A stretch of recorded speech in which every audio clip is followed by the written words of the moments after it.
The world is a dangerous place, filled with uncertainties and threats that loom over us every day. That's not fear-mongering, it's a fact. We live in a time where vigilance is not just a choice, but a necessity. We see it every day on our screens, in the headlines, and in the worried faces of our neighbors.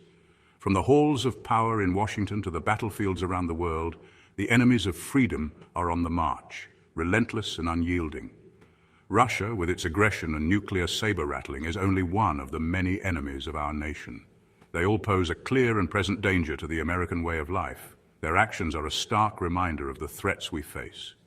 Russia has warned of retaliation if American-made long-range missiles are used by Ukraine to hit targets inside Russia.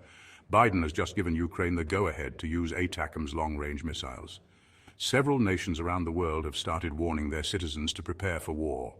In Sweden, the government has sent out millions of notices to its citizens telling them to prepare for war and possible nuclear attacks.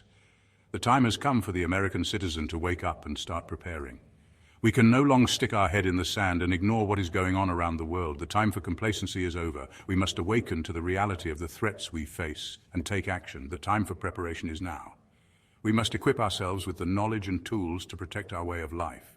We must be ready to defend our families, our communities, and our nation from any threat. This is our duty and our responsibility. We must be prepared to do whatever it takes to preserve our liberty. Sacrifices will be necessary, but they are a small price to pay for our freedom. We will weather the storm and emerge stronger, as Americans always have. Our resilience and unity will see us through any challenge. Our founding fathers understood the importance of a well-armed citizenry. They had a vision of a nation where the people held the power, not just the government. They had just fought a tyrannical government, one that sought to strip them of their rights and freedoms. They knew that freedom is not a gift, it's a responsibility that requires vigilance and the means to defend it. That's why they enshrined the Second Amendment in our Constitution. It was a safeguard, a promise that the people would always have the means to protect their liberty. The right to bear arms is not about hunting, it's not about sport. It's about self-defense, it's about the fundamental individual right to protect oneself and one's family. It's about ensuring that the people are always equipped to defend themselves against any threat, foreign or domestic. This right empowers citizens to stand up against oppression and tyranny. Today, the Second Amendment is more important than ever. In a world where threats are constantly evolving, the need for self-defense remains a constant. With the very real threats we face, both from abroad and from within, we must remain vigilant. The right to bear arms is a crucial part of that vigilance. We must be prepared to defend ourselves, our families, and our communities. Preparation is key to ensuring our safety and security.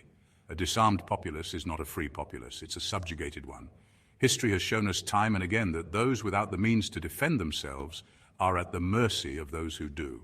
The Second Amendment is your birthright as an American. It's a cornerstone of our republic and a testament to our enduring commitment to freedom. It's your guarantee of freedom, a freedom that must be protected and cherished. Don't let anyone tell you otherwise. Exercise your right. Take the time to understand the importance of this amendment and what it means for your freedom. Get trained. Be prepared. Knowledge and readiness are your best defenses. Your life and the future of our nation may depend on it. Stay vigilant, stay prepared, and always remember the importance of your right to bear arms. When disaster strikes, you're on your own. In those critical moments, every second counts. And having a well-prepared emergency arsenal can make all the difference. The government won't be there to save you. In times of crisis, public services can be overwhelmed or completely unavailable. That's why you need to be prepared to take care of yourself and your loved ones. Having a plan and the right supplies can provide peace of mind and security. The first step is building an emergency kit. This kit should be comprehensive, covering all basic needs for survival. This isn't about being paranoid, it's about being responsible.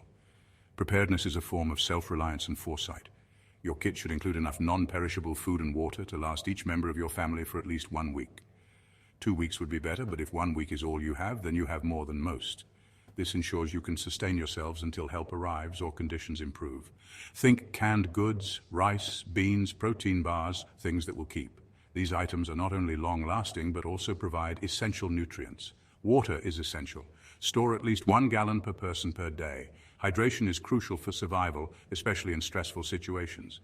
Next, medical supplies, bandages, antiseptics, pain relievers, any prescription medications your family relies on. These can prevent minor injuries from becoming major issues. Include a first aid manual.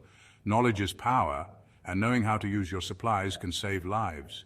You never know when you'll need to be the doctor. Having the right tools and knowledge can make a significant difference in an emergency. Finally, tools. A multi-tool, duct tape, a wrench, a whistle. These can be lifesavers in an emergency. They can help you make quick repairs, signal for help, or even build temporary shelters. Remember, this is about survival. It's about being ready for the unexpected and ensuring you have the means to protect and sustain your family. It's about being ready for anything.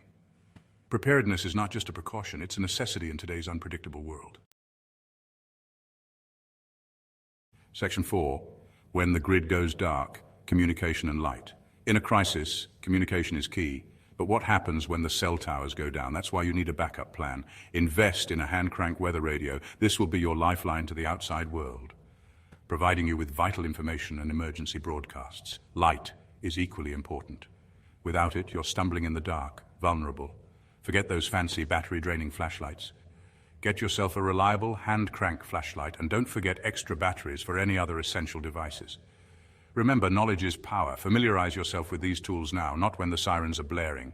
Learn how to operate them, how to maintain them. Your life could depend on it. Section 5. Shelter from the storm, finding safe haven. In a major conflict, your home may not be the safest place. You need to have a plan B, a safe haven where you can ride out the storm. This could be a basement, a storm cellar, or even a designated safe room within your home. When choosing a shelter, think strategically. It needs to be defensible, easily accessible, and stocked with supplies. Consider the potential threats in your area. Are you in a flood zone, tornado alley? Factor these into your planning. This isn't about panicking, it's about preparedness. It's about taking control of your destiny and ensuring the safety of your loved ones when chaos reigns. Remember, in times of crisis, those who are prepared survive. Section 6. Family first unity and communication in crisis. Chaos breeds confusion. In a crisis, communication with your loved ones is paramount. But what if you're separated? What if phone lines are down? That's why you need a family communication plan. Establish a designated meeting point. This could be a relative's house, a local park, anywhere easily identifiable and accessible. Make sure everyone in the family knows the location and the route to get there. Next, establish a communication chain. Designate an out-of-state contact who can relay messages if local communication is disrupted. Teach your family how to use code words or phrases to convey vital information quickly and discreetly. Remember, family is everything. In times of crisis, they are your rock, your support system. By planning ahead, by communicating clearly, you can face any challenge together as a unit. Section 7. Stay frosty, my friends. Vigilance, preparation, and resolve. The world is a dangerous place. That's the reality we face. But we are not helpless. We are Americans. We are the inheritors of a proud legacy of freedom, and we will not surrender that freedom without a fight.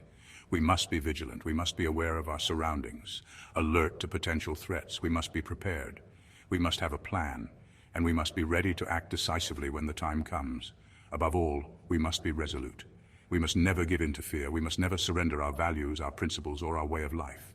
We must stand together, united and strong, against any threat to our freedom. Stay frosty, my friends. A storm is coming. Keep your head down and your powder dry.